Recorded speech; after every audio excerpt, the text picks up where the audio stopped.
मैं M.Tech कर रहा सी, मैं उदों सरपंच बन गया सी। मेरा जिहड़ा फाइनल ईयर उस वेले चलदा पिया सी जी।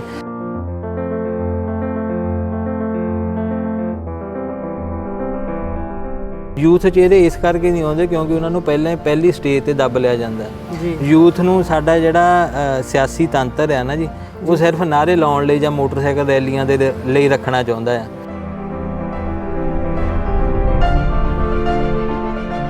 ਆਪਾਂ ਦੂਸਰਿਆਂ ਤੋਂ ਉਮੀਦਾਂ ਰੱਖਦੇ ਹਾਂ ਕਿ ਜੇ ਉਹ ਇੰਜ ਕਰੇ ਅਸੀਂ ਕਿਉਂ ਨਹੀਂ ਯੂਥ ਜਿਹੜਾ ਪੰਜਾਬ ਦਾ ਆ ਉਹ ਕਿਉਂ ਨਹੀਂ ਭਗਤ ਸਿੰਘ ਹੋਰਾਂ ਦੇ ਜਿਹੜੇ ਪੂਲ ਨੇ ਪਾਏ ਹਨ ਉਹਨਾਂ ਤੇ ਚੱਲਦਾ ਕਿ ਅਸੀਂ ਦੂਸਰਿਆਂ ਤੋਂ ਉਮੀਦਾਂ ਕਿਉਂ ਰੱਖੀਏ।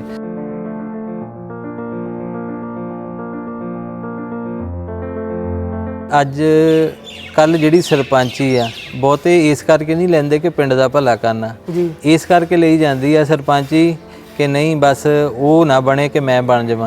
आपां फिर जां तां पैसे इकट्ठे करन पैसे नहीं आपां एक कह सकदे ईगो दे लई बनदी है सरपंची। बहुते लोग यही कहंदे हुंदे आ कि करना इत्थे की पढ़ के तैं करना है ना, जां अपने पंजाबी च कहंदे तूं किहड़ा DC लगना है ना। पर खुशी ये इन्नी हुई कि उत्थे मतलब DC थल्ले बैठे सी ते असीं उस स्टेज दे उपर बैठे सीगे। चिट्टा कुर्ता पजामा तो पाया ही होया, MLA बनने की कोई चाह है?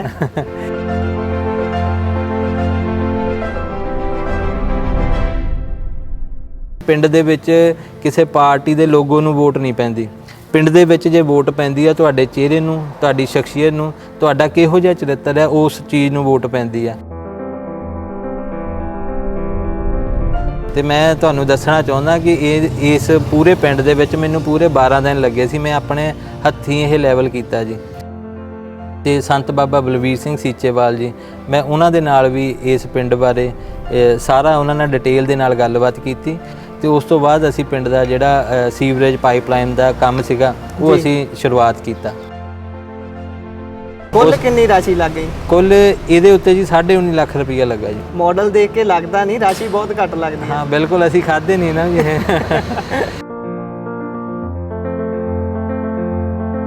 ਸਹੀ ਵਾਟਰ ਟ੍ਰੀਟਮੈਂਟ ਪਲਾਂਟ ਹੋਇਆ, ਚਾਹੇ ਸਾਡੇ ਪਿੰਡ ਦੇ ਵਿੱਚ ਲੇਡੀਜ਼ ਲਈ ਓਪਨ ਜਿਮ ਲਗਾਉਣਾ ਹੋਇਆ ਜੀ। ਇਹ ਕੰਮ ਜਦੋਂ ਦੋ ਹੋਏ ਨਾ ਤੇ ਉਹਨਾਂ ਦੇ ਪਿੰਡਾਂ ਦੇ ਲੋਕ ਵੀ, ਬਾਕੀ ਆਲੇ ਦੁਆਲੇ ਪਿੰਡਾਂ ਦੇ ਲੋਕ ਵੀ ਉਹਨਾਂ ਦੇ ਸਰਪੰਚਾਂ ਨੂੰ ਜਾ ਕੇ ਕਹਿਣ ਲੱਗ ਪਏ ਸੀ यार वो बलेने वाला सरपंच तो आ करा गया, तुसीं क्यों नहीं कराउंदे। वो सरपंचां दे फिर मैनूं परसनली फोन आउंदे ने, वो भरावा इन्ना काम ना कर, असीं कित्थों पैसा लाउणा है, असीं किद्दां करिए, है ना।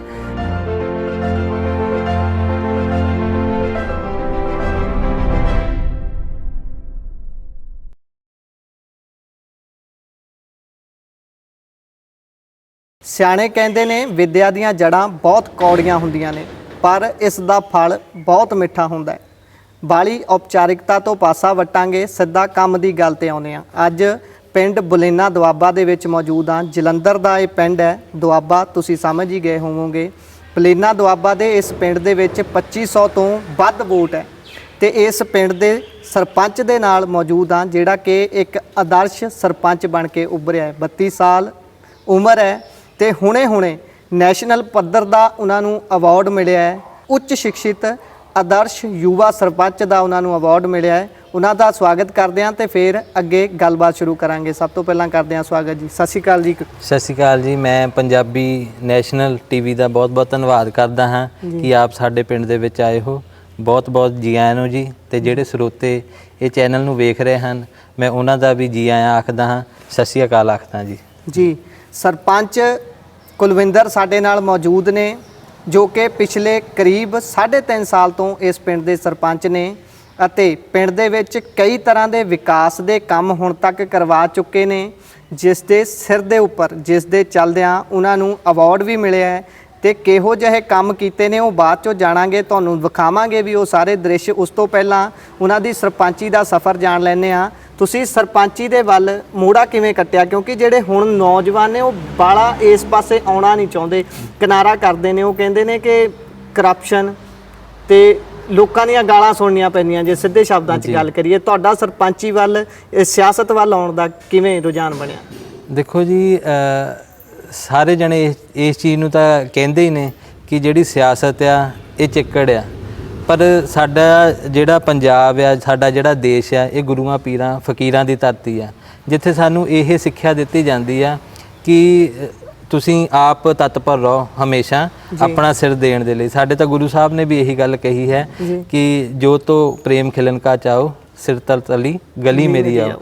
ਸੋ ਇਹੀ ਗੱਲ ਹੈ ਜੀ ਕਿ ਆਪਾਂ ਦੂਸਰਿਆਂ ਤੋਂ ਉਮੀਦਾਂ ਰੱਖਦੇ ਹਾਂ ਕਿ ਜੇ ਉਹ ਇੰਜ ਕਰੇ ਅਸੀਂ ਕਿਉਂ ਨਹੀਂ ਯੂਥ ਜਿਹੜਾ ਪੰਜਾਬ ਦਾ ਆ ਉਹ ਕਿਉਂ ਨਹੀਂ ਭਗਤ ਸਿੰਘ ਹੋਰਾਂ ਦੇ ਜਿਹੜੇ ਪੂਰ ਨੇ ਪਾਏ ਹਨ ਉਹਨਾਂ ਤੇ ਚੱਲਦਾ ਕਿ ਅਸੀਂ ਦੂਸਰਿਆਂ ਤੋਂ ਉਮੀਦਾਂ ਕਿਉਂ ਰੱਖੀਏ, ਅਸੀਂ ਆਪ ਕਿਉਂ ਨਹੀਂ ਕਰਦੇ। ਬਸ ਇੱਕ ਇਹੀ ਮੇਰੇ ਵਿੱਚ ਗੱਲ ਸੀ ਕਿ ਮੈਂ ਚਾਹੁੰਦਾ ਸੀ ਕਿ ਅਸੀਂ ਦੂਸਰਿਆਂ ਤੋਂ ਕਿੰਨੇ ਚਿਰ ਅਸੀਂ ਇੱਕ ਉਮੀਦਾਂ ਰੱਖਦੇ ਹਾਂ ਕਿ ਉਹ ਕਰੂਗਾ, ਅਸੀਂ ਆਪ ਕਿਉਂ ਨਹੀਂ ਕਰਦੇ। ਸ਼ਾਇਦ ਇਸੇ ਚੀਜ਼ ਦੀ ਕਮੀ ਹੈ ਕਿ ਜਿਹੜਾ ਪੰਜਾਬ ਅੱਜ ਦਰ ਬਦਰ ਪਿੱਛੇ ਜਾ ਰਿਹਾ ਹੈ ਤੇ ਸਾਡਾ ਸਾਰੇ ਯੂਥ ਨੂੰ ਅੱਗੇ ਆਉਣਾ ਜ਼ਰੂਰੀ ਹੈ, ਤਾਂ ਹੀ ਅਸੀਂ ਇਸ ਪੰਜਾਬ ਦੇ ਵਿੱਚ, ਇਸ ਦੇਸ਼ ਦੇ ਵਿੱਚ ਕੁਝ ਚੇਂਜ ਲਿਆ ਸਕਦੇ ਹਾਂ। ਉਦੋਂ ਹੀ ਅਸੀਂ ਕਹਿ ਸਕਦੇ ਹਾਂ ਕਿ ਹਾਂ ਇਹ ਮੇਰੀ ਜਿਹੜੀ ਸੋਨੇ ਦੀ ਚਿੜੀ ਆ, ਇਹਨੂੰ ਅਸੀਂ ਦੁਬਾਰਾ ਜਿਹੜਾ ਉਹ ਆਬਾਦ ਕਰ ਸਕਦੇ ਹਾਂ ਜੀ। ਤੁਹਾਨੂੰ ਮੈਂ ਦੱਸ ਦਿਆਂ ਸਾਰੇ ਦਰਸ਼ਕਾਂ ਨੂੰ ਕਿ ਸਭ ਤੋਂ ਵੱਡੀ ਗੱਲ ਜੋ ਇਹ ਹੈ ਕਿ ਸਿਆਸਤ ਦੇ ਵਿੱਚ ਆਏ ਨੇ, ਸਰਪੰਚ ਬਣੇ ਨੇ, ਪਰ ਕਿਸੇ ਪਾਰਟੀ ਦੇ ਨਾਲ ਕੋਈ ਸੰਬੰਧ ਨਹੀਂ ਹੈ, ਆਜ਼ਾਦ ਸਰਪੰਚ ਨੇ ਇਹ ਬਲੇਨਾ ਦੁਆਬਾ ਦੇ। ਸਭ ਤੋਂ ਪਹਿਲਾਂ ਤਾਂ ਇਹੀ ਜਾਣਨਾ ਚਾਹਾਂਗੇ ਕਿ ਆਜ਼ਾਦ ਕਿਉਂ, ਕਿਸੇ ਪਾਰਟੀ ਦੀ ਵਿਚਾਰਧਾਰਾ ਦੇ ਨਾਲ ਸਹਿਮਤ ਨਹੀਂ? ਨਹੀਂ, ਇੱਦਾਂ ਦੀ ਤਾਂ ਨਹੀਂ ਕੋਈ ਗੱਲ। ਜਦੋਂ ਮੈਂ ਐਮਟੈਕ ਕਰ ਰਿਹਾ ਸੀ ਮੈਂ ਉਦੋਂ ਹੀ ਸਰਪੰਚ ਬਣ ਗਿਆ ਸੀ। ਮੇਰਾ ਜਿਹੜਾ ਫਾਈਨਲ ਈਅਰ ਉਸ ਵੇਲੇ ਚੱਲਦਾ ਪਿਆ ਸੀ ਜੀ, ਤੇ ਉਸ ਟਾਈਮ ਤੋਂ ਵੀ ਮੈਂ ਕਿਸੇ ਪਾਰਟੀ ਦੇ ਨਾਲ ਨਹੀਂ ਰਿਲੇਟਡ ਸੀਗਾ। ਹਾਂ ਇਹ ਸੀ ਕਿ ਜਿਹੜਾ ਕੋਈ ਸਿਆਸਤ ਦੇ ਵਿੱਚ ਚੰਗਾ ਆਦਮੀ ਆਉਂਦਾ ਹੈ ਹਾਂ ਉਹਨੂੰ ਆਪਾਂ ਵੇਖ ਕੇ ਵੋਟਾਂ ਪਾਉਂਦੇ ਹੁੰਦੇ ਸਨ। ਇਹ ਇੱਕ ਸਾਡੀ ਜਿੱਦਾਂ ਥਿੰਕਿੰਗ ਬਣੀ ਹੋਈ ਆ ਕਿ ਕਿਉਂ ਕਿ ਇਸ ਪਾਰਟੀ ਨਾਲ ਨਹੀਂ ਰਿਲੇਟਡ ਹੈਗਾ, ਹੈ ਨਾ, ਕਿਉਂਕਿ ਸਾਰੀ ਪਾਰਟੀਆਂ ਦੀ ਆਈਡੀਓਲੋਜੀ ਇੱਦਾਂ ਦੀ ਹੋ ਗਈ ਆ ਕਿ ਉਹ ਦੇਸ਼ ਦਾ ਭਲਾਈ ਨੂੰ ਸੋਚਦੇ ਨਹੀਂ ਸੀ।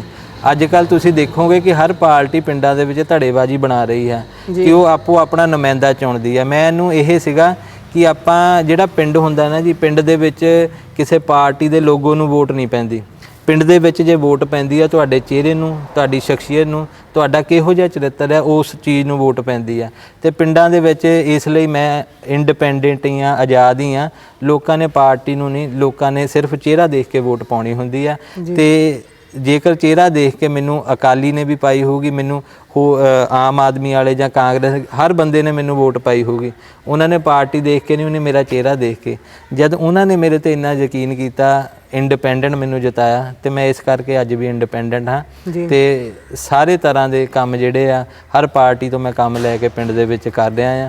ਇਸ ਕਰਕੇ ਮੈਨੂੰ ਹਜੇ ਤੱਕ ਜ਼ਰੂਰਤ ਮਹਿਸੂਸ ਨਹੀਂ ਹੋਈ ਕਿ ਮੈਨੂੰ ਕਿਸੇ ਪਾਰਟੀ ਵੱਲ ਜਾਣਾ ਚਾਹੀਦਾ ਹੈ। ਜੀ, ਜਿੱਦਾਂ ਤੁਸੀਂ ਦੱਸਿਆ ਕਿ ਤੁਹਾਡਾ ਐਮਟੈਕ ਦਾ ਫਾਈਨਲ ਈਅਰ ਚੱਲ ਰਿਹਾ ਸੀ, ਤੁਸੀਂ ਇੱਕ ਇੰਜੀਨੀਅਰਿੰਗ ਦੀ ਡਿਗਰੀ ਕਰ ਰਹੇ ਸੀ ਮਾਸਟਰਸ ਦੇ ਵਿੱਚ, ਤੇ ਉਸ ਸਮੇਂ ਤੁਹਾਨੂੰ ਸਰਪੰਚ ਬਣਨ ਦਾ ਸੁਭਾਗ ਪ੍ਰਾਪਤ ਹੋਇਆ।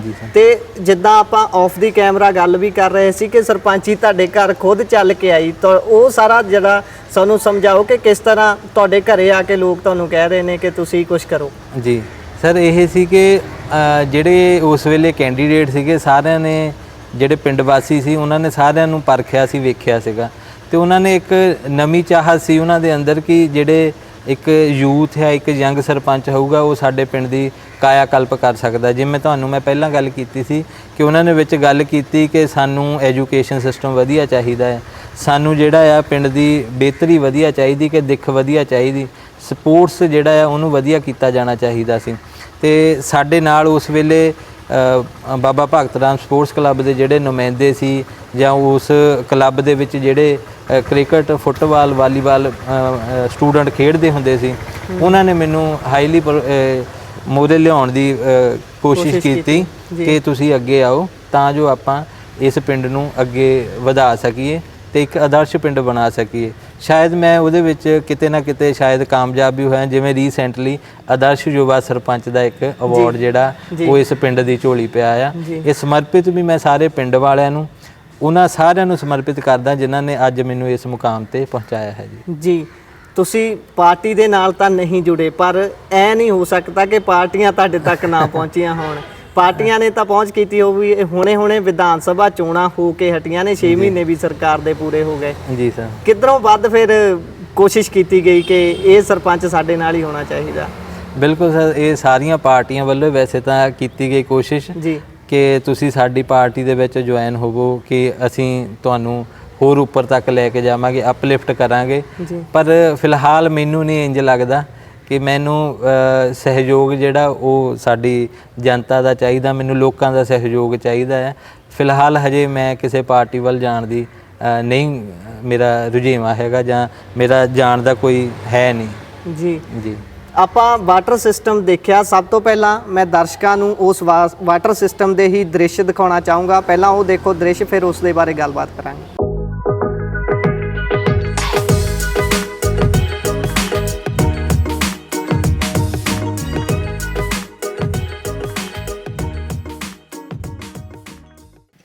ਪਿੰਡ ਦੇ ਵਿੱਚ ਸੀਚੇਵਾਲ ਵਾਟਰ ਪਲਾਂਟ ਵੀ ਲਾਇਆ ਹੋਇਆ ਹੈ। ਵਾਟਰ ਪਲਾਂਟ ਕਿਸ ਤਰ੍ਹਾਂ ਕੰਮ ਕਰਦਾ ਹੈ ਇਹ ਸਾਰਾ ਵੀ ਆਪਾਂ ਸਰਪੰਚ ਸਾਹਿਬ ਤੋਂ ਹੀ ਸਮਝਾਂਗੇ, ਕਿਉਂਕਿ ਉਹਨਾਂ ਨੇ ਇੰਜੀਨੀਅਰਿੰਗ ਕੀਤੀ ਹੋਈ ਹੈ ਤੇ ਆਪਣੀ ਇੰਜੀਨੀਅਰਿੰਗ ਨੂੰ ਕਿਸ ਤਰ੍ਹਾਂ ਉਹਨਾਂ ਨੇ ਪਿੰਡ ਦੇ ਵਿੱਚ ਚੁੱਕਿਆ ਹੈ। ਆਓ ਉਹਨਾਂ ਦੇ ਕੋਲੋਂ ਹੀ ਸਾਰਾ ਮਾਡਲ ਸਮਝਦੇ ਹਾਂ ਕਿ ਕਿਸ ਤਰ੍ਹਾਂ ਇਹ ਕੰਮ ਕਰਦਾ ਹੈ। ਜੀ ਕਿਵੇਂ ਕੰਮ ਕਰਦਾ ਹੈ ਜੀ ਇਹ ਮਾਡਲ?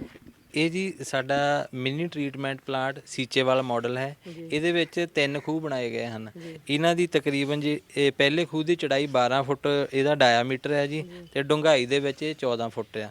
ਇਹਦੇ ਵਿੱਚ ਸਭ ਤੋਂ ਪਹਿਲਾਂ ਤੁਸੀਂ ਜੇ ਵੇਖ ਸਕਦੇ ਹੋ ਕਿ ਜਿਹੜੀ ਇਨਲੈਟ ਆ ਪਾਣੀ ਦੀ ਉਹ ਆਉਂਦੀ ਆ, ਤੇ ਇਹਦੇ ਵਿੱਚ ਜਿਹੜਾ ਪਾਣੀ ਆ ਉਹ ਕਲੌਕਵਾਈਜ਼ ਘੁੰਮ ਰਿਹਾ ਜੀ। ਕਲੌਕਵਾਈਜ਼ ਘੁੰਮਦਾ ਆ, ਤੇ ਜਿੰਨਾ ਇਹਦੇ ਵਿੱਚ ਹੈਵੀ ਪਾਰਟੀਕਲ ਜਿਵੇਂ ਰੇਤਾ ਹੋ ਗਈ, ਮਿੱਟੀ ਹੋ ਗਈ, ਉਹ ਇਹਦੇ ਵਿੱਚ ਸੈਟਲਮੈਂਟ ਹੋ ਜਾਂਦੀ ਹੈ ਜੀ, ਥੱਲੇ ਬੈਠ ਜਾਂਦੀ ਹੈ।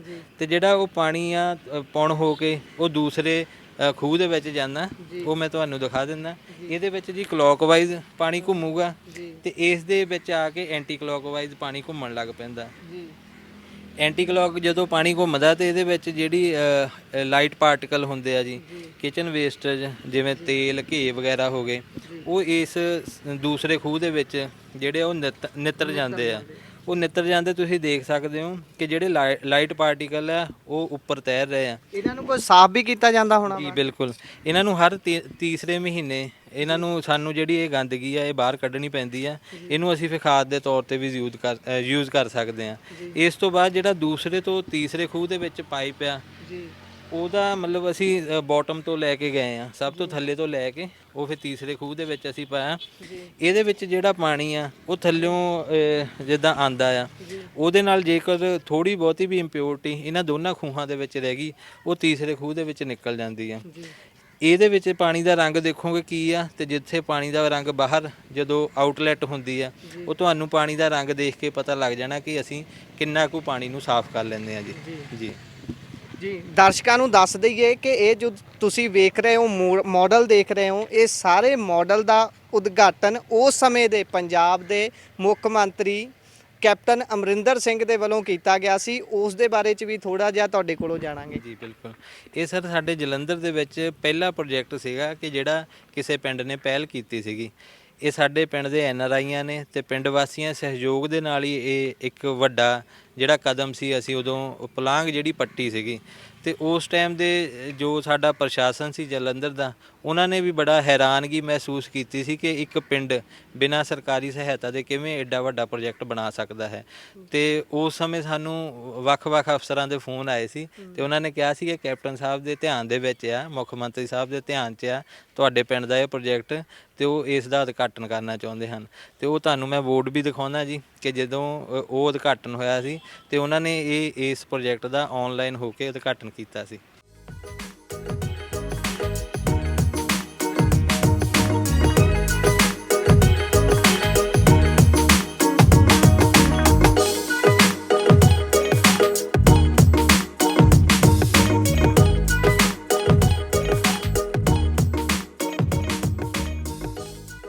ਤੁਸੀਂ ਸੀਚੇਵਾਲ ਮਾਡਲ ਦੀਆਂ ਹੁਣੇ ਤਸਵੀਰਾਂ ਵੇਖੀਆਂ ਨੇ, ਜਿਸ ਦੇ ਵਿੱਚ ਸਰਪੰਚ ਸਾਹਿਬ ਜੋ ਖੁਦ ਵੀ ਇੰਜੀਨੀਅਰ ਨੇ, ਉਹਨਾਂ ਨੇ ਆਪਣੀ ਮਿਹਨਤ ਜੋ ਆਪਣੀ ਪੜ੍ਹਾਈ ਹੈ ਉਸ ਦੇ ਵਿੱਚ ਝੋਕੀ ਆਪਣੇ ਪਿੰਡ ਦੇ ਲਈ, ਤੇ ਉਹ ਮਾਡਲ ਸਾਰਾ ਸਮਝਾਇਆ। ਉਸ ਮਾਡਲ ਦੇ ਬਾਰੇ ਜਾਣਨਾ ਚਾਹਾਂਗੇ, ਕਿਵੇਂ ਤਰਤੀਬ ਆਈ ਇਹ ਸਾਰੀ ਕਿ ਇਸ ਤਰ੍ਹਾਂ ਦਾ ਮਾਡਲ ਆਪਣੇ ਪਿੰਡ ਦੇ ਵਿੱਚ ਬਣਾਉਣਾ ਹੈ। ਤੇ ਉਸ ਤੋਂ ਵੀ ਵੱਡੀ ਗੱਲ, ਫਿਰ ਉਦਘਾਟਨ ਵੀ ਪੰਜਾਬ ਦੇ ਮੁੱਖ ਮੰਤਰੀ ਦੇ ਕੋਲੋਂ ਕੀਤਾ ਜਾਂਦਾ ਹੈ, ਉਹ ਆਪ ਕਹਿੰਦੇ ਨੇ ਕਿ ਅਸੀਂ ਕਰਾਂਗੇ। ਜੀ ਬਿਲਕੁਲ ਸਰ, ਬਿਲਕੁਲ।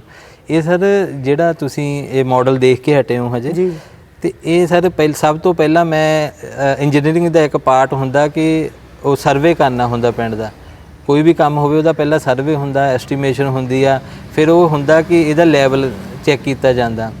ਤੇ ਮੈਂ ਤੁਹਾਨੂੰ ਦੱਸਣਾ ਚਾਹੁੰਦਾ ਕਿ ਇਸ ਪੂਰੇ ਪਿੰਡ ਦੇ ਵਿੱਚ ਮੈਨੂੰ ਪੂਰੇ 12 ਦਿਨ ਲੱਗੇ ਸੀ। ਮੈਂ ਆਪਣੇ ਹੱਥੀਂ ਇਹ ਲੈਵਲ ਕੀਤਾ ਜੀ। ਤੇ ਜਦੋਂ ਲੈਵਲ ਕੀਤਾ ਸੀ ਹਰ ਇੱਕ ਗਲੀ ਤੋਂ ਲੈ ਕੇ ਵੱਡੀਆਂ ਗਲੀਆਂ ਤੱਕ, ਮਹੱਲਿਆਂ ਤੱਕ, ਤੇ ਪੂਰੇ ਪਿੰਡ ਦਾ ਲੈਵਲ ਕਰਨ ਤੋਂ ਬਾਅਦ ਇੱਕ ਸ਼ੀਟ ਤਿਆਰ ਕੀਤੀ ਗਈ।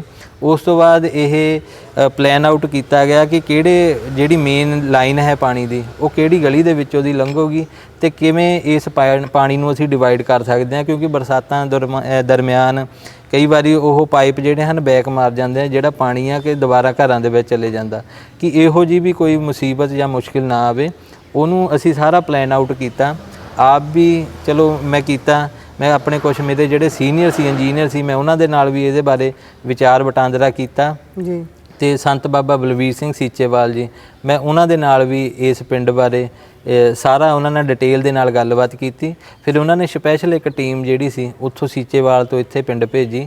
ਜਿਹੜਾ ਲੈਵਲ ਮੈਂ ਕੱਢਿਆ ਸੀ ਉਸ ਲੈਵਲ ਨੂੰ ਉਹਨਾਂ ਨੇ ਵੀ ਦੁਬਾਰਾ ਵਾਚਿਆ, ਸਾਰਾ ਦੇਖਿਆ, ਤੇ ਉਹਨਾਂ ਨੇ ਵੀ ਕਿਹਾ ਕਿ ਹਾਂ ਲੈਵਲ ਠੀਕ ਹੈ। ਤੇ ਉਸ ਤੋਂ ਬਾਅਦ ਅਸੀਂ ਪਿੰਡ ਦਾ ਜਿਹੜਾ ਸੀਵਰੇਜ ਪਾਈਪਲਾਈਨ ਦਾ ਕੰਮ ਸੀਗਾ ਉਹ ਅਸੀਂ ਸ਼ੁਰੂਆਤ ਕੀਤਾ ਜੀ। ਜੇ ਇਹ ਸਾਰੇ ਮਾਡਲ ਦੇ ਉੱਪਰ ਕਿੰਨਾ ਖਰਚਾ ਆ ਗਿਆ? ਤਕਰੀਬਨ ਸਰ ਇਹ ਪਹਿਲਾਂ ਤਾਂ ਮੈਂ ਤੁਹਾਨੂੰ ਇਹ ਦੱਸਣਾ ਚਾਹੁੰਦਾ ਕਿ ਮੇਰੇ ਜਿਹੜੇ ਪਿੰਡ ਦੇ NRI ਆ ਉਹਨਾਂ ਨੇ ਸਭ ਤੋਂ ਵੱਧ ਇਹ 'ਚ ਵੱਧ ਚੜ੍ਹ ਕੇ ਹਿੱਸਾ ਲਿਆ। ਮਤਲਬ ਉਹ ਜਦੋਂ ਇਹ ਕੰਮ ਚੱਲਦਾ ਸੀ ਉਦੋਂ ਕੋਵਿਡ ਦਾ ਟਾਈਮ ਸੀ, ਲੋਕਡਾਊਨ ਲੱਗਾ ਹੋਇਆ ਸੀ ਸਾਡੇ ਇੰਡੀਆ ਦੇ ਨਾਲ ਨਾਲ ਪੂਰੇ ਵਰਲਡ ਦੇ ਵਿੱਚ ਸੀਗਾ।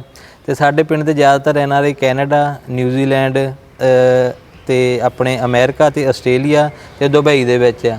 ਪਰ ਮੈਂ ਤੁਹਾਨੂੰ ਇਹ ਦੱਸਣਾ ਚਾਹੁੰਦਾ ਕਿ ਚਾਹੇ ਦੁਬਈ ਵਾਲਾ ਸੀ, ਚਾਹੇ ਨਿਊਜ਼ੀਲੈਂਡ ਵਾਲਾ ਸੀ ਜਾਂ ਕੈਨੇਡਾ ਵਾਲਾ ਸੀ, ਹਰ ਇੱਕ ਨੇ ਜਿੰਨਾ ਸਰਦਾ ਸੀ ਉਹਨਾਂ ਨੇ ਆਪਣੀ ਸੇਵਾ ਭੇਜੀ ਜੀ। ਦੁਬਈ ਦੇ ਵਿੱਚ 1-2 ਮੈਂਬਰ ਇੱਦਾਂ ਸੀ ਜਿਨ੍ਹਾਂ ਨੇ ਕਿਹਾ ਕਿ ਬਾਈ ਸਾਡੇ ਕੋਲ ਅਸੀਂ ਕਰਨਾ ਤਾਂ ਚਾਹੁੰਦੇ ਹਾਂ ਪਰ ਅਸੀਂ 5000 ਰੁਪਏ ਭੇਜ ਸਕਦੇ। ਮੈਂ ਕਹਿੰਦਾ ਸੀ ਕਿ ਤੁਹਾਡੇ 5000 ਨੇ ਪਤਾ ਨਹੀਂ ਕਿੰਨੀ ਬਰਕਤ ਪਾ ਦੇਣੀ ਹੈ। ਤੇ ਇੰਝ ਹੀ ਫਿਰ NRIਆਂ ਨੇ ਇੱਕ 25000 ਰੁਪਈਆ ਘਰ ਭਰਤੀ, ਜਿੱਦਾਂ ਬਾਹਰ ਜਿਹੜੇ NRI ਸੀ ਕੈਨੇਡਾ ਦੇ ਵਿੱਚ ਉਹਨਾਂ ਨੇ 25,000 ਰੁਪਈਆ ਭੇਜਣਾ ਸ਼ੁਰੂ ਕੀਤਾ ਜੀ। ਫਿਰ ਨਿਊਜ਼ੀਲੈਂਡ ਤੋਂ ਉਹਨਾਂ ਨੇ ਇੱਕ 50,000 ਰੁਪਏ ਦੀ ਪੇਸ਼ਕਸ਼ ਇੱਥੇ ਭੇਜੀ।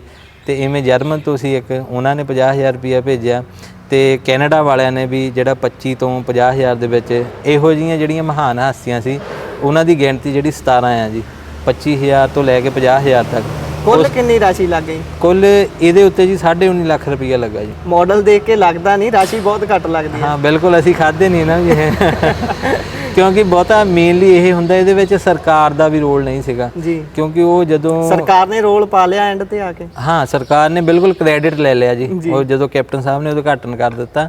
ਪਰ ਇਹਦੇ ਵਿੱਚ ਜਿਵੇਂ ਤੁਸੀਂ ਇੱਕ ਗੱਲ ਕੀਤੀ ਕਿ ਲੱਗਦਾ ਕਿ ਪੈਸੇ ਜ਼ਿਆਦਾ ਲੱਗਾ ਹੋਊਗਾ, ਇਹ ਮੈਂ ਦੱਸਣਾ ਚਾਹੁੰਦਾ ਲੋਕਡਾਊਨ ਹੋਣ ਕਰਕੇ ਸਾਡੇ ਪਿੰਡ ਵਾਸੀ ਵੀ, ਖੁਦ ਮੈਂ ਵੀ ਆਪ ਕਈ ਲੈ ਕੇ ਵੀ ਉਸ ਪਲਾਂਟ ਦੇ ਅੰਦਰ ਲੱਗਾ ਰਹਿੰਦਾ ਹੁੰਦਾ ਸੀ ਕਿ ਸਭ ਤੋਂ ਜ਼ਿਆਦਾ ਸਾਨੂੰ ਜੇ ਪੈਸਾ ਬਚਿਆ ਉਹ ਲੇਬਰ ਦੇ ਵਿੱਚੋਂ ਬਚਿਆ।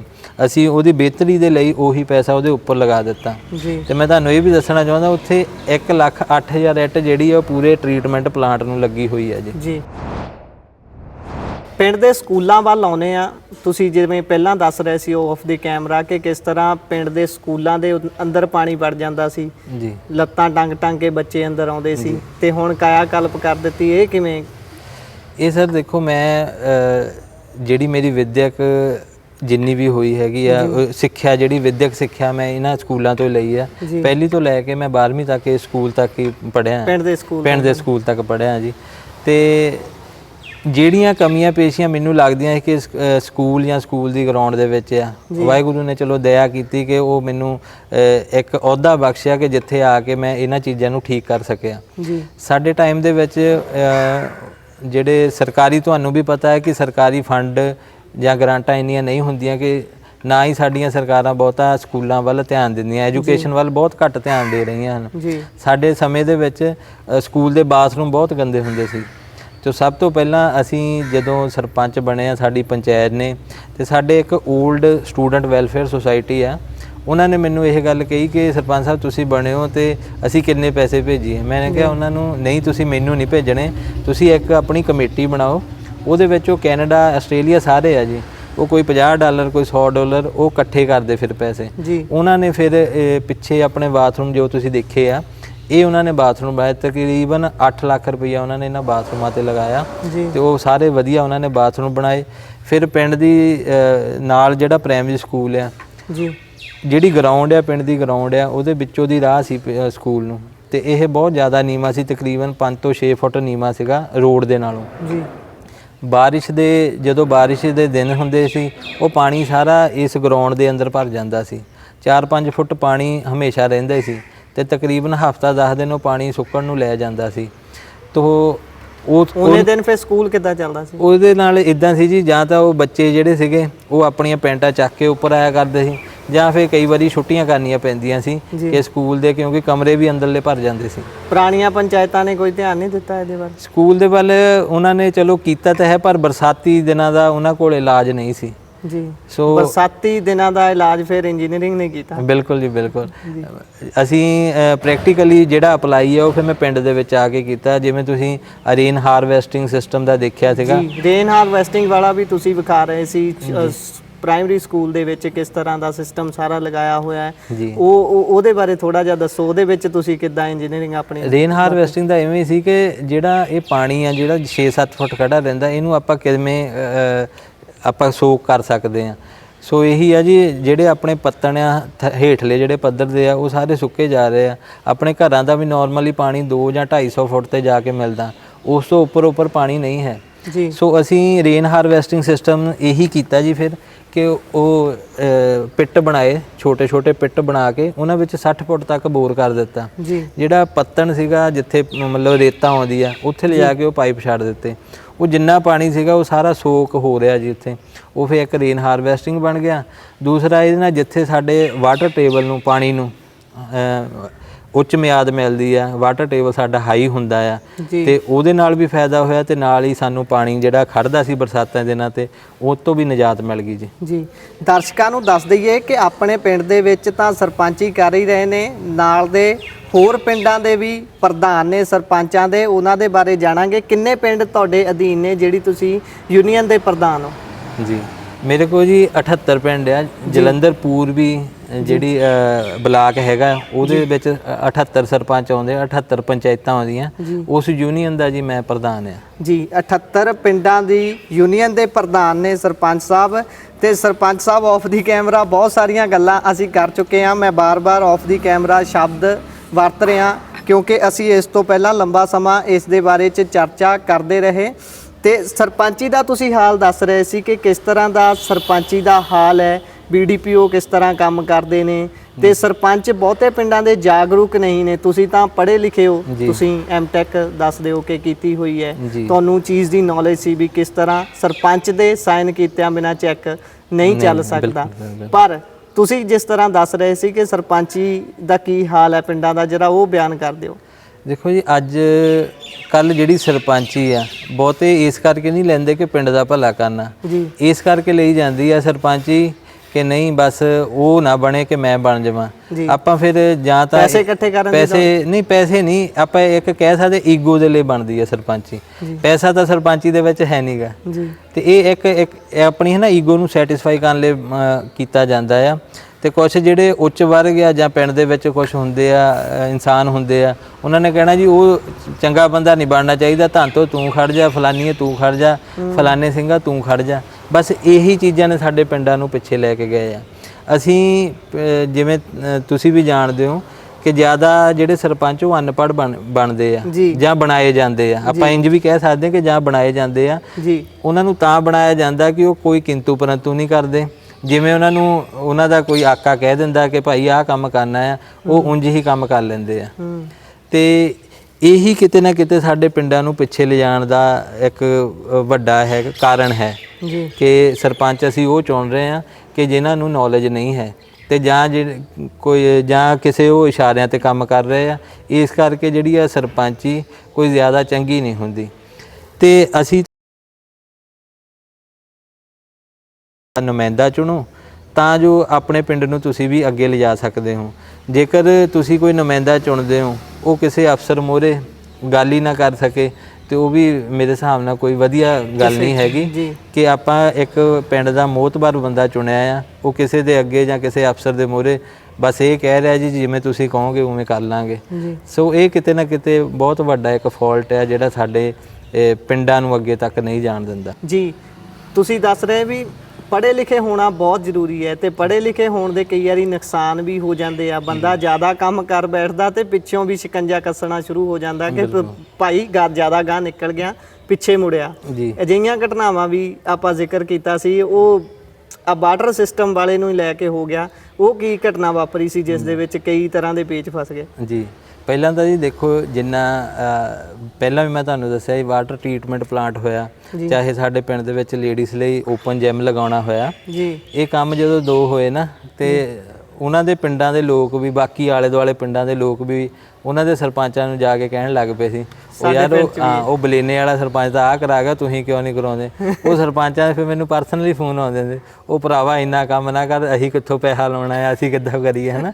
ਸੋ ਇੱਦਾਂ ਹੁੰਦਾ ਸੀਗਾ। ਜਿਹੜੀ ਤੁਸੀਂ ਵਾਟਰ ਟਰੀਟਮੈਂਟ ਪਲਾਂਟ ਵਾਲੀ ਗੱਲ ਕਰਦੇ ਹੋ, ਦੇਖੋ ਜਿੱਥੇ ਸਮਾਜ ਦਾ ਇੱਕ ਇਹ ਵੀ ਪੱਖ ਹੈ, ਜਿੱਥੇ ਚੰਗਿਆਈ ਹੈ ਉੱਥੇ ਬੁਰਾਈ ਵੀ ਬਹੁਤ ਹੈ। ਕਈ ਲੋਕ ਚੰਗੀਆਂ ਚੀਜ਼ਾਂ ਨੂੰ ਅੱਜ ਕੱਲ੍ਹ ਘੱਟ ਐਪਰੀਸ਼ੀਏਟ ਕੀਤਾ ਜਾਂਦਾ ਆ, ਤੇ ਚੰਗਾ ਜੇ ਕੋਈ ਕਰਦਾ ਆ, ਇਹ ਦੇਸ਼ ਸਾਡੇ ਦਾ ਇੱਕ ਦੁਖਾਂਤ ਹੈ ਜੀ। ਮੈਂ ਤਾਂ ਦੁਖਾਂਤ ਕਹੂੰਗਾ। ਸਾਡੇ ਬਹੁਤੇ, ਜਿਵੇਂ ਤੁਸੀਂ ਪਹਿਲਾਂ ਵੀ ਗੱਲ ਕੀਤੀ ਕਿ ਯੂਥ ਚਿਹਰੇ ਅੱਗੇ ਕਿਉਂ ਨਹੀਂ ਆਉਂਦੇ, ਯੂਥ ਚਿਹਰੇ ਇਸ ਕਰਕੇ ਨਹੀਂ ਆਉਂਦੇ ਕਿਉਂਕਿ ਉਹਨਾਂ ਨੂੰ ਪਹਿਲੀ ਸਟੇਜ ਤੇ ਦੱਬ ਲਿਆ ਜਾਂਦਾ। ਯੂਥ ਨੂੰ ਸਾਡਾ ਜਿਹੜਾ ਸਿਆਸੀ ਤੰਤਰ ਹੈ ਨਾ ਜੀ, ਉਹ ਸਿਰਫ ਨਾਅਰੇ ਲਾਉਣ ਲਈ ਜਾਂ ਮੋਟਰਸਾਈਕਲ ਰੈਲੀਆਂ ਦੇ ਲਈ ਰੱਖਣਾ ਚਾਹੁੰਦਾ ਹੈ। ਜੇਕਰ ਤੁਸੀਂ ਅੱਗੇ ਆਉਣ ਦੀ ਕੋਸ਼ਿਸ਼ ਕਰੋਗੇ ਨਾ, ਤੇ ਇਹਨਾਂ ਨੇ ਮਤਲਬ ਕੋਈ ਨਾ ਕੋਈ ਇੱਕ ਐਸਾ ਪੇਜ ਫਸਾਉਣਾ ਕਿ ਜਿੱਥੇ ਤੁਸੀਂ ਫਸ ਕੇ ਰਹਿ ਜਾਓ ਜਾਂ ਤੁਹਾਡੇ ਉੱਤੇ ਪਰਚੇ ਹੋਣਗੇ। ਇਹੋ ਜਿਹਾ ਤੰਤਰ ਚੱਲਦਾ ਹੈ। ਇੱਕ ਐਗਜ਼ਾਮਪਲ ਮੈਂ ਤੁਹਾਨੂੰ ਦੇ ਹੀ ਦਿੰਦਾ ਕਿ ਇੱਥੇ ਜਦੋਂ ਟਰੀਟਮੈਂਟ ਪਲਾਂਟ ਬਣਦਾ ਸੀ ਤੇ ਸਾਰਿਆਂ ਨੇ ਐਪਰੀਸ਼ੀਏਟ ਕੀਤਾ, ਹਰ ਆਦਮੀ ਨੇ ਕੀਤਾ। ਦੂਰੋਂ ਲੋਕ ਇਸ ਚੀਜ਼ ਨੂੰ ਦੇਖਣ ਆਉਂਦੇ ਸੀ ਕਿ ਇਹ ਕਿਵੇਂ ਬਣਾ ਰਿਹਾ ਜਾਂ ਕਿਵੇਂ ਪ੍ਰੋਸੈਸ ਕਰੂਗਾ। ਉਸ ਦਰਮਿਆਨ ਕੁਛ ਮੀਡੀਆ ਕਰਮੀ ਵੀ ਐਸੇ, ਮੈਂ ਸਾਰੇ ਮੀਡੀਆ ਨੂੰ ਨਹੀਂ ਕਹਿੰਦਾ ਕਿ ਤੁਸੀਂ ਵੀ ਇੱਕ ਚੰਗੀ ਖਬਰ ਕਰਨ ਆਏ ਆ, ਹੈ ਨਾ, ਤੇ ਸਾਰੇ ਮੀਡੀਆ ਨੂੰ ਨਹੀਂ ਕਹਿੰਦਾ। ਕੁਛ ਮੀਡੀਆ ਵਾਲੇ ਐਸੇ ਸੀ, ਉਹ ਕਹਿੰਦੇ ਸੀ ਕਿ ਇਹ ਤੁਹਾਡੀ ਰਿਪੋਰਟ ਅਸੀਂ ਕਰਨੀ ਹੈ ਕਿ ਤੁਸੀਂ ਗਲਤ ਕਰ ਰਹੇ ਹੋ ਐਵੇਂ ਜਾਂ ਉਵੇਂ। ਮੈਂ ਉਹਨਾਂ ਨੂੰ ਕਹਿੰਦਾ ਬ੍ਰਦਰ ਦੱਸੋ ਤਾਂ ਸਹੀ ਕੀ ਗਲਤੀ ਹੈ ਇਹਦੇ ਵਿੱਚ, ਹੈ ਨਾ। ਅਤੇ ਉਹ ਕਹਿੰਦੇ ਨਹੀਂ ਜੀ ਤੁਸੀਂ ਗਲਤ ਕੀਤਾ, ਤੁਸੀਂ ਟਰੀਟਮੈਂਟ ਪਲਾਂਟ ਬਣਾਉਣ ਲੱਗੇ, ਤੁਸੀਂ ਕਿਹਦੀ ਪਰਮਿਸ਼ਨ ਲਈ? ਅਤੇ ਮੈਂ ਤੁਹਾਨੂੰ ਦੱਸਣਾ ਚਾਹੁੰਦਾ ਕਿ ਇਹਦੀ ਹਰ ਇੱਕ ਪਹਿਲੂ ਤੋਂ ਮੈਂ ਪਰਮਿਸ਼ਨ ਲੈ ਕੇ ਫਿਰ ਇਸ ਪ੍ਰੋਜੈਕਟ ਨੂੰ ਤਿਆਰ ਕਰਨ ਦੀ ਕੋਸ਼ਿਸ਼ ਕੀਤੀ ਸੀ ਜੀ।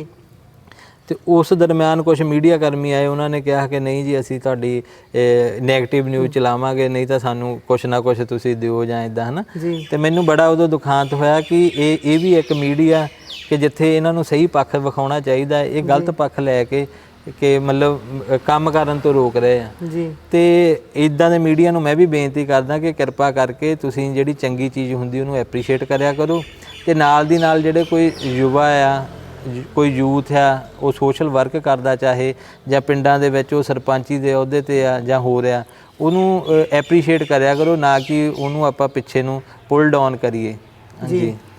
ਸੋ ਅਸੀਂ ਵੀ ਮੀਡੀਆ ਨੂੰ ਬੇਨਤੀ ਕਰਨਾ ਚਾਹਾਂਗੇ ਕਿ ਜਿਨ੍ਹਾਂ ਦੀਆਂ ਗੋਦੀਆਂ ਦੇ ਵਿੱਚ, ਸਾਰੇ ਮੀਡੀਆ ਨੂੰ ਅਸੀਂ ਵੀ ਬੁਰਾ ਨਹੀਂ ਆਖਦੇ, ਕਿ ਗੋਦੀਆਂ ਦੇ ਵਿੱਚ ਬੈਠਣਾ ਛੱਡ ਕੇ ਸਾਨੂੰ ਆਪਣੇ ਪੈਰਾਂ ਤੇ ਖੜੇ ਹੋਣਾ ਚਾਹੀਦਾ ਹੈ, ਤੇ ਸਹੀ ਨੂੰ ਸਹੀ ਤੇ ਗਲਤ ਨੂੰ ਗਲਤ ਕਹਿਣਾ ਮੀਡੀਆ ਦਾ ਕੰਮ ਹੈ। ਬੇਸ਼ੱਕ ਅਸੀਂ ਵੀ ਇੱਕ ਮੀਡੀਆ ਦੀ ਭੂਮਿਕਾ ਦੇ ਵਿੱਚ ਇਸ ਸਮੇਂ ਬੈਠੇ ਹੋਏ ਹਾਂ, ਪਰ ਇੱਕ ਦੂਸਰੇ ਨੂੰ ਹਦਾਇਤ ਕਰਕੇ ਹੀ ਸਹੀ ਰਾਹ 'ਤੇ ਚੱਲਿਆ ਜਾ ਸਕਦਾ। ਸਰਪੰਚ ਸਾਹਿਬ ਵਾਪਸ ਆਉਂਦੇ ਹਾਂ ਉਸੇ ਗੱਲ 'ਤੇ।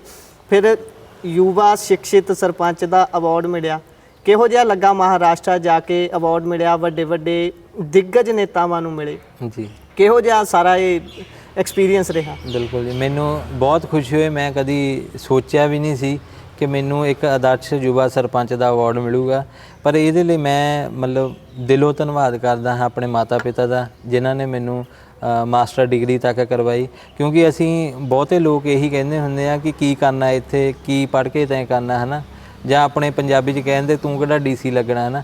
ਪਰ ਖੁਸ਼ੀ ਇਹ ਇੰਨੀ ਹੋਈ ਕਿ ਉੱਥੇ ਮਤਲਬ DC ਥੱਲੇ ਬੈਠੇ ਸੀ ਤੇ ਅਸੀਂ ਉਸ ਸਟੇਜ ਦੇ ਉੱਪਰ ਬੈਠੇ ਸੀਗੇ।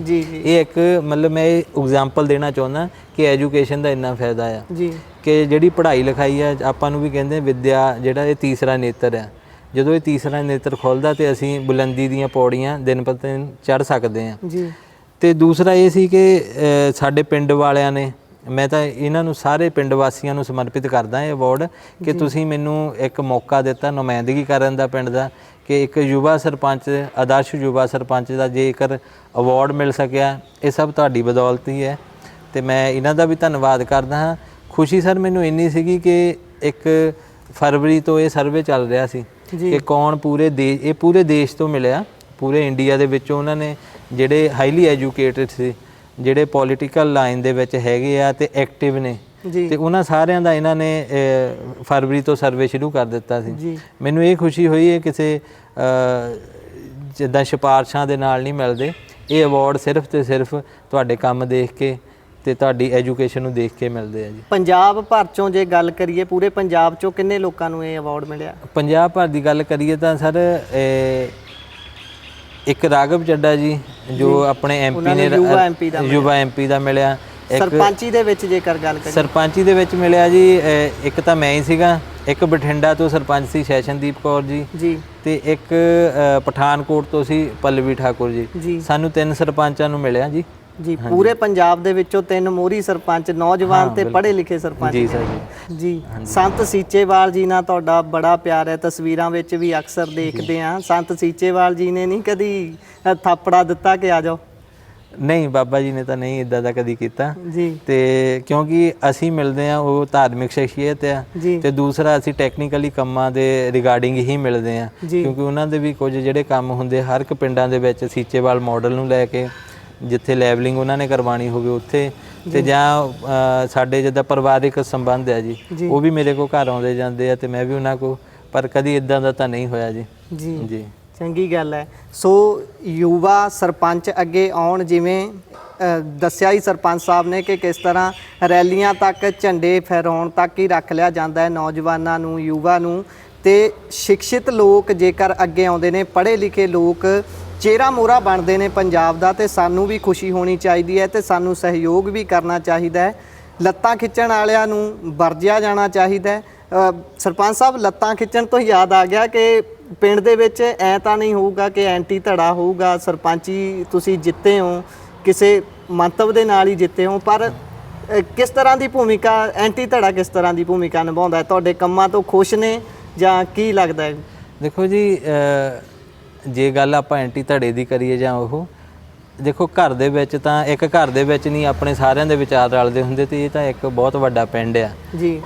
ਤੇ ਬਾਕੀ ਦੂਸਰੀ ਗੱਲ, ਮੈਂ ਇਹਨੂੰ ਵੀ ਪੋਲੀਟੀਕਲ ਮੈਂ ਸਾਇੰਸ ਰੱਖੀ ਸੀ, ਉਹਦੇ ਵਿੱਚ ਇਹ ਕਿਹਾ ਗਿਆ ਆ ਕਾਰਲ ਮਾਰਕਸ ਵੱਲੋਂ ਕਿ ਓਪੋਜੀਸ਼ਨ ਦਾ ਹੋਣਾ ਬਹੁਤ ਜ਼ਰੂਰੀ ਹੈ। ਬੰਦਾ ਸਹੀ ਰਾਹ ਤੇ ਰਹਿੰਦਾ ਜੀ। ਦੇਖੋ, ਇਹ ਲੋਕ ਉਹ ਹੁੰਦੇ ਹਨ ਜਿਹੜੇ ਸਾਨੂੰ ਗਾਈਡ ਕਰਦੇ ਆ ਕਿ ਅਸੀਂ ਕੀ ਕਰਨਾ, ਕਿੱਥੇ ਅਸੀਂ ਗਲਤੀ ਕਰ ਰਹੇ ਹਾਂ। ਸੋ ਮੈਂ ਤਾਂ ਕਹਿੰਦਾ ਕਿ ਜਿੰਨਾ ਓਪੋਜੀਸ਼ਨ ਤੁਹਾਡੀ ਤਕੜੀ ਹੋਊਗੀ, ਉਹਨਾਂ ਤੁਸੀਂ ਕੰਮ ਜ਼ਿਆਦਾ ਕਰ ਸਕਦੇ। ਨਸ਼ੇ ਦਾ ਹਾਲ ਕਿਹੋ ਜਿਹਾ ਪਿੰਡ ਦੇ ਵਿੱਚ? ਨਸ਼ੇ ਦਾ ਸਰ ਹੁਣ ਤਾਂ ਤਕਰੀਬਨ ਸਾਡੇ ਠੀਕ ਆ, ਬਹੁਤ ਵਧੀਆ ਆ, ਨਸ਼ਾ ਨਹੀਂ ਹੈਗਾ ਸਾਡੇ ਪਿੰਡ ਦੇ ਵਿੱਚ ਹੁਣ ਤਾਂ, ਕਿਉਂਕਿ ਸਪੋਰਟਸ ਗਰਾਊਂਡਾਂ ਆ ਸਾਡੇ ਪਿੰਡ, ਤੇ ਜ਼ਿਆਦਾਤਰ ਜਿਹੜੇ ਬੱਚੇ ਆ ਉਹ ਆਪਣੀ ਜਿਹੜੀ ਤਿਆਰੀ ਕਰਕੇ ਬਾਹਰ ਨੂੰ ਹੀ ਕਸੀਦਾਂ ਕੱਸ ਰਹੇ ਆ ਜੀ। ਸਕੂਲ ਦਾ ਮਾਡਲ ਅਸੀਂ ਦੇਖ ਰਹੇ ਸੀ, ਤੁਹਾਡੇ ਪਿੰਡ ਦਾ ਸਕੂਲ ਬੇਹੱਦ ਸ਼ਾਨਦਾਰ ਇਮਾਰਤ ਤੇ ਸ਼ਾਨਦਾਰ ਸਾਰਾ ਕੁਝ, ਅਧਿਆਪਕ ਵੀ ਉਹਨਾਂ ਦੇ ਨਾਲ ਵੀ ਮਿਲੇ, ਚੰਗਾ ਹੈ। ਤੇ ਇਹ ਸਾਰਾ ਮਾਡਲ ਕਿਸ ਤਰ੍ਹਾਂ, ਇਸ ਵਿੱਚ ਤੁਹਾਡਾ ਕਿੰਨਾ ਕੁ ਯੋਗਦਾਨ ਹੈ ਕਿ ਇਸ ਨੂੰ ਖਾਸ ਬਣਾਉਣ ਦੇ ਵਿੱਚ? ਜੀ ਸਰ, ਜੀ ਇਹ ਸਰ ਜਿਹੜਾ ਸਕੂਲ ਹੈ ਇਹ ਪੰਚਾਇਤੀ ਜਗ੍ਹਾ ਦੇ ਅਧੀਨ ਹੀ ਆ ਜੀ ਸਾਰਾ। ਤੇ ਦੂਸਰਾ ਸਾਡੇ ਚਲੋ NRI ਆ, ਉਹ ਸਮੇਂ-ਸਮੇਂ ਤੇ ਫੰਡ ਜਮ੍ਹਾਂ ਕਰਵਾਉਂਦੇ ਆ, ਫਿਰ ਉਹਦਾ ਜਿਹੜਾ ਇੰਟਰਸਟ ਆਉਂਦਾ ਉਹਦੇ ਨਾਲ ਥੋੜ੍ਹਾ ਬਹੁਤਾ ਜਿੰਨੇ ਕੁ ਯੋਗਾ ਵੀ ਹੈਗਾ ਆ, ਇਹ ਸਕੂਲ ਚੱਲਦਾ ਆ। ਬਾਕੀ ਇੱਥੇ ਦੇ ਜਿਹੜੇ ਟੀਚਰ ਆ ਉਹਨਾਂ ਦਾ ਮੈਂ ਧੰਨਵਾਦ ਕਰਦਾ ਕਿ ਉਹ ਪਰਸਨਲੀ ਕੰਟਰੀਬਿਊਸ਼ਨ ਕਰਦੇ ਆ ਜੀ ਹਰ ਮਹੀਨੇ। ਤੁਸੀਂ ਵੀ ਇਸੇ ਸਕੂਲ ਚੋਂ ਪੜ੍ਹੇ ਹੋ? ਮੈਂ ਵੀ ਇਸ ਸਕੂਲ ਚੋਂ ਪੜ੍ਹਿਆ ਜੀ। ਜੀ 6ਵੀਂ ਤੋਂ ਲੈ ਕੇ ਸਿੱਖਿਆ ਇੱਥੋਂ ਕੀਤੀ? ਮੈਂ ਪਹਿਲੀ ਤੋਂ ਲੈ ਕੇ ਨਾਲ ਦਾ ਪ੍ਰਾਇਮਰੀ ਸਕੂਲ ਦੇਖਿਆ, ਪਹਿਲੀ ਤੋਂ ਲੈ ਕੇ 5ਵੀਂ ਤੱਕ ਉੱਥੇ, 6ਵੀਂ ਤੋਂ ਲੈ ਕੇ 12ਵੀਂ ਤੱਕ ਇੱਥੇ ਜੀ। ਤੇ ਜਿਵੇਂ ਤੁਹਾਨੂੰ ਮੈਂ ਪਹਿਲਾਂ ਦੱਸਿਆ ਕਿ ਇਹ ਵਾਸ਼ਰੂਮ ਸੀ ਜਾਂ ਕੈਂਟ RO ਜਿਹੜਾ ਲਗਾਉਣਾ ਸੀ, ਉਹ ਚਲੋ ਮੇਰੇ ਹਿੱਸੇ ਸੇਵਾ ਆਈ ਹੈ ਜੀ। ਤੇ ਬਾਕੀ ਚਲੋ ਸਾਡਾ ਚੱਲੀ ਜਾਂਦਾ, ਨਾਲ ਗਰਾਊਂਡ ਹੈ ਜਿਹੜੀ, ਉਹਨੂੰ ਬਿਹਤਰ ਬਣਾਉਣ ਦੇ ਵਿੱਚ ਮੈਂ ਆਪਣਾ ਸਹਿਯੋਗ ਕੀਤਾ। ਕਿਹੋ ਜਿਹਾ ਮਾਣ ਮਹਿਸੂਸ ਹੁੰਦਾ ਹੈ ਇਸੇ ਸਕੂਲ ਦੇ ਵਿੱਚੋਂ ਪੜ੍ਹੇ ਹੋ ਤੇ ਅੱਜ ਆਪਾਂ ਸਕੂਲ ਦੇ ਵਿੱਚ ਹੀ ਬੈਠੇ ਹਾਂ ਤੇ ਐਜ਼ ਏ ਸਰਪੰਚ ਕਿਹੋ ਜਿਹਾ ਲੱਗਦਾ? ਮਤਲਬ ਮੈਂ ਇਸੇ ਫਰਸ਼ ਦੇ ਉੱਤੇ ਕਦੀ ਟਾਟ ਦੇ ਉੱਤੇ ਇਸ ਜਗ੍ਹਾ ਦੇ ਉੱਤੇ ਬਹਿੰਦਾ ਸੀ, ਤੇ ਅੱਜ ਉਸੇ ਕੁਰਸੀ ਦੇ ਉੱਪਰ ਇੱਕ ਬਹੁਤ ਮਾਣ ਮਹਿਸੂਸ ਹੋ ਰਿਹਾ ਆ ਕਿ ਆਪਾਂ ਜੇ ਸਕੂਲ ਚੋਂ ਪੜ੍ਹੇ ਆ, ਅੱਜ ਉਸ ਸਕੂਲ ਦੇ ਵਿੱਚ ਹੀ ਆਪਾਂ ਬੈਠੇ ਆ। ਬਸ ਮੈਂ ਉਹੀ ਗੱਲ ਫਿਰ ਦੁਬਾਰਾ ਰਿਪੀਟ ਕਰਨਾ ਚਾਹੁੰਦਾ, ਇੱਕ ਚੀਜ਼ ਆ, ਉਹ ਐਜੂਕੇਸ਼ਨ ਆ। ਐਜੂਕੇਸ਼ਨ ਹੀ ਤੁਹਾਨੂੰ ਇੱਥੇ ਤੱਕ ਲੈ ਕੇ ਆਉਂਦੀ ਆ। ਉਹ ਟਾਟ ਤੋਂ ਲੈ ਕੇ ਕੁਰਸੀ ਤੱਕ ਦਾ ਸਫ਼ਰ ਜਿਹੜਾ ਉਹ ਐਜੂਕੇਸ਼ਨ ਨੇ ਤੈਅ ਕੀਤਾ ਜੀ। ਅਜਿਹੀ ਗੱਲਬਾਤ ਹੈ। ਸੋ ਤੁਸੀਂ ਸਾਡੇ ਲਈ ਸਮਾਂ ਕੱਢਿਆ, ਤੁਹਾਡਾ ਬਹੁਤ ਬਹੁਤ ਧੰਨਵਾਦ। ਅਜਿਹੇ ਸਰਪੰਚ ਅੱਗੇ ਆਉਣ, ਅਸੀਂ ਕਾਮਨਾ ਕਰਦੇ ਹਾਂ। ਤੇ ਅੰਤ ਦੇ ਵਿੱਚ ਇੱਕ ਵਾਰ ਮੁੜ ਤੋਂ ਤੁਹਾਨੂੰ ਯੁਵਾ ਸ਼ਿਕਸ਼ਿਤ ਸਰਪੰਚ ਦਾ ਅਵਾਰਡ ਜਿੱਤਣ ਦੇ ਲਈ ਬਹੁਤ ਬਹੁਤ ਮੁਬਾਰਕਬਾਦ ਹੈ। ਥੈਂਕ ਯੂ ਜੀ, ਥੈਂਕ ਯੂ। ਤੇ ਮੈਂ ਪੰਜਾਬੀ ਨੈਸ਼ਨਲ ਟੀਵੀ ਦੀ ਜਿੰਨੀ ਵੀ ਟੀਮ ਹੈ, ਸਮੁੱਚੀ ਟੀਮ ਨੂੰ ਤੇ ਸਰੋਤਿਆਂ ਦਾ ਧੰਨਵਾਦ ਕਰਦਾ ਹਾਂ ਕਿ ਆਪ ਨੇ ਮੇਰੇ ਵਿਚਾਰ ਸੁਣੇ। ਬਹੁਤ ਬਹੁਤ ਧੰਨਵਾਦ ਜੀ। ਜੀ ਸੋ ਇਹ ਸੀ ਪਿੰਡ ਬਲੇਨਾ ਦੁਆਬਾ ਦੇ ਸਰਪੰਚ ਕੁਲਵਿੰਦਰ ਜੀ, ਜਿਨ੍ਹਾਂ ਨੇ ਆਪਣੇ ਵਿਚਾਰ ਸਾਂਝੇ ਕੀਤੇ ਨੇ। ਹੁਣੇ ਅਵਾਰਡ ਇਹਨਾਂ ਨੂੰ ਮਿਲਿਆ ਯੁਵਾ ਸ਼ਿਕਸ਼ਿਤ ਸਰਪੰਚ ਦਾ। ਇੱਕ ਆਦਰਸ਼ ਸਰਪੰਚ ਬਣ ਕੇ ਉੱਭਰ ਰਹੇ ਨੇ। 78 ਪਿੰਡਾਂ ਦੇ ਸਰਪੰਚਾਂ ਦੀ ਨੁਮਾਇੰਦਗੀ ਵੀ ਕਰ ਰਹੇ ਨੇ। ਇੱਕ ਪੜ੍ਹਿਆ ਲਿਖਿਆ ਇੰਜੀਨੀਅਰ ਨੌਜਵਾਨ ਆਪਣੇ ਪਿੰਡ ਨੂੰ ਕਿਸ ਤਰ੍ਹਾਂ ਬੁਲੰਦੀਆਂ ਦੇ ਵੱਲ ਲੈ ਜਾ ਸਕਦਾ ਹੈ, ਉਸ ਦੀ ਜਿਉਂਦੀ ਜਾਗਦੀ ਇਹ ਤਸਵੀਰ ਨੇ। ਸੋ ਤੁਸੀਂ ਸਾਡੀ ਇਹ ਖਾਸ ਰਿਪੋਰਟ ਵੇਖੀ ਹੈ ਜਲੰਧਰ ਦੇ ਪਿੰਡ ਬਲੇਨਾ ਦੁਆਬਾ ਤੋਂ। ਅਸੀਂ ਅਜਿਹੀਆਂ ਹੋਰ ਰਿਪੋਰਟਾਂ ਲੈ ਕੇ ਤੁਹਾਡੇ ਤੱਕ ਪਹੁੰਚਦੇ ਰਹਾਂਗੇ। ਹੁਣ ਸਾਨੂੰ ਦਿਓ ਇਜਾਜ਼ਤ। ਕੈਮਰਾਮੈਨ ਬੀਨੂ ਦੇ ਨਾਲ ਗੁਰਪ੍ਰੀਤ ਦੇਵ, ਜਲੰਧਰ।